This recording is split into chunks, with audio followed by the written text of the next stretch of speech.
ہم سب کو اس چیز کا بخوبی اندازہ ہے کہ کامیاب ہونے کے لیے موٹیویشن جو ہے وہ انتہائی ضرورت ہے، لیکن موٹیویشن کا مستقل مزاجی کے ساتھ اپنایا جانا یہ اس سے کئی گنا زیادہ اہم ہے۔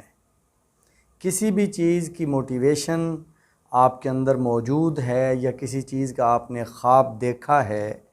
اور اس کی آپ تعبیر چاہتے ہیں، اس کو آپ مکمل کرنا چاہتے ہیں، تو مستقل مزاجی جو ہے وہ ایک شرط ہے۔ اگر مستقل مزاجی کے ساتھ آپ کام شروع نہیں کریں گے تو آپ کبھی بھی اپنے اس خواب کو تعبیر نہیں دے پائیں گے، اور وہ خواب آپ کے ذہن میں ہی دفن ہو جائے گا، اور اس طرح کرتے کرتے ایک دن ایسا آئے گا کہ آپ کا ذہن جو ہے وہ خوابوں کا قبرستان بن جائے گا۔ چھوٹی سی اگزامپل آپ کے سامنے رکھتا ہوں کہ یہ موبائل فون ہے، جب اس کی بیٹری ڈیڈ ہونا شروع ہو جاتی ہے، ڈاؤن ہونا شروع ہو جاتی ہے اور آپ کو پتہ چل جاتا ہے، تو آپ اندازہ کیجئے کہ آپ کے اندر کس قدر بے چینی شروع ہو جاتی ہے۔ آپ نے جو کام شروع کیا ہوا ہے، کوئی ویڈیو دیکھ رہے ہیں، کوئی ویڈیو بنا رہے ہیں، کچھ لکھ رہے ہیں، کچھ دیکھ رہے ہیں، جو بھی کر رہے ہیں،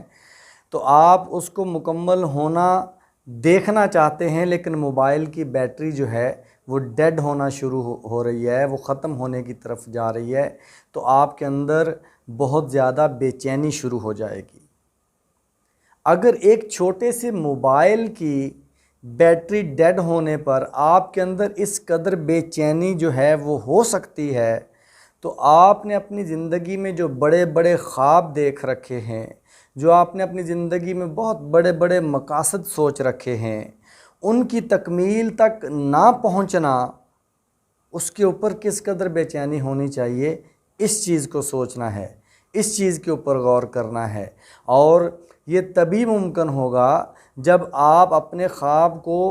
مکمل کرنے کے لیے کام شروع کریں گے اور پھر مستقل مزاجی پر اس کے ساتھ چلتے رہیں گے، تب یہ بے چینی جو ایک موبائل کی بیٹری ختم ہونے پر ہے، یہ آپ کا خواب جب پورا نہیں ہو پا رہا ہوگا، یا اس کی تعبیر کے لیے جو آپ کوشش کر رہے ہیں اس کی ڈائریکشن جو ہے وہ سیدھی نہیں ہو رہی، اس کا روڈ میپ سیدھا نہیں ہو رہا، تو یہ بے چینی کئی گنا بڑھ کر آپ کے اندر پائی جائے گی۔ جب یہ بے چینی کی کیفیت ہوگی تب آپ سمجھ لیجئے گا کہ آپ صحیح ڈائریکشن کی طرف بڑھنا شروع ہو گئے ہیں، اور صحیح سمت میں ایک قدم اٹھا لینا ہی کامیابی ہے، کیونکہ پہلا قدم اٹھانا ہی مشکل ترین کام ہوتا ہے، اور پھر مستقل مزاجی اپنے اندر قائم رکھنا مشکل ترین کاموں میں سے ایک کام ہے۔ پہلا قدم اٹھا لیا، پھر مستقل مزاجی کے ساتھ اس کے اوپر ڈٹ گئے، اپنے اندر اپنے خوابوں کو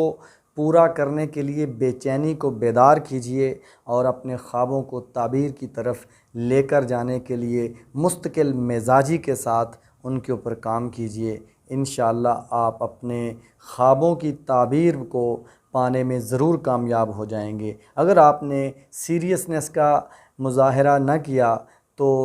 خدا نخواستہ یہ خواب آپ کے ذہن میں ہی دفن ہو جائیں گے، اور ایک دن ایسا آئے گا کہ آپ کا یہ جو ذہن ہے یہ خوابوں کا قبرستان بن چکا ہوگا۔ میں دعا گو ہوں کہ اللہ پاک جو ہے وہ ہم سب کو اپنے خوابوں کی تعبیر کے لیے دن رات ایک کرنے کی توفیق عطا فرمائے، اور ایک ایسی جستجو اور لگن اور تڑپ عطا کر دے کہ ہم اپنے خوابوں کو تعبیر کی صورت دیکھنے کے لیے تڑپتے رہیں، ایک جستجو کے ساتھ مستقل مزاجی کے ساتھ اس کے اوپر کام کرتے رہیں۔ اللہ تعالیٰ آپ سب کا، ہم سب کا حامی و ناصر ہو۔ Thank you very much.